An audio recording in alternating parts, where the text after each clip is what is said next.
من نفر عدتوا؟ 10 بس الجهال. 10 بس الجهال بهاي الغرفة. اي. وهاي اليتيم المرأة اليتيم. اي. هم عندي جهال رجلها من يروح. اي. بالحشد الشعبي. بالحشد الشعبي، كل شهرين يلا تقولين يلا يعطونا راتب. وهاي كم طفل عندكم؟ عندها 3. انت ببيتهم مو امهم؟ لا انا مربيتها يتيمة ومربيتها. ها. وامهاتهم ذن الاطفال ذولي؟ امهاتهم واحدة تزوجت. اي. وواحدة مفصولة من ابني 3 سنين قبل ما يموت. وعافوا الجهال يمك انت ببيتهم وانت متكفله بيهم. اي والله. شنو علاجك تجيبينه انت بالسكر؟ انا عندي سكر. اي. عندي مفاصل. اي. وذبحة. اي. وضغط. وضغط. اجيب لنا والله بيجي من المضامين. اي. تجيبين هذا الرخيص يعني مو الزين. 500 مال السكر والله اسعد جيبي. اي. وما اتعسف اجيب ما عندي. اقول بدل ما اجيب عيشه للجهال. بارك الله بيش بارك الله بيش.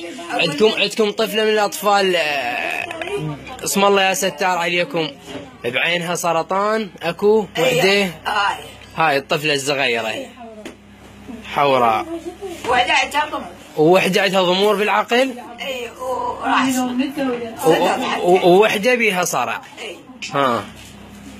لا اله الا الله.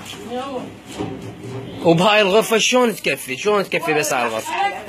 شلون تكفي؟ مو هاي تشينكو يعني بالشتاء شلون؟ من تمطر شو تسوون؟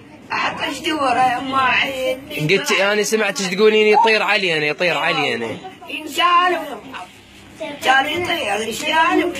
سمعت هاي حسوني هسه ابنكم يقول نشرد بالباب نوقف. يخافون من المطر. وهذا هاي القاعية كلها تغرق. اي والله الفراش يصير كله مي. ها. الفراش كله يصير مي. اي كله مي. زين يعني شلون تكفي هاي الغرفة بس يعني غرفة ثلاثة مثل غرفة كم متر هذه؟ 4 ب4؟ 4 ب5 شلون تكفي 12 نفر؟ ناس الحمد لله الحمد. ما الله وادي حجية. ان شاء الله نوصل صوتكم. ان شاء الله. الله يحفظك الله يخليك. هذا الفيديو خاص ببيت ابو حمزة. زين بعد يومين بتجي. احنا راح ننشركم على صفحة بيت ابو حمزة وان شاء الله يصير خير. واهل الرحم هواية. اهل الرحم هواية موجودين.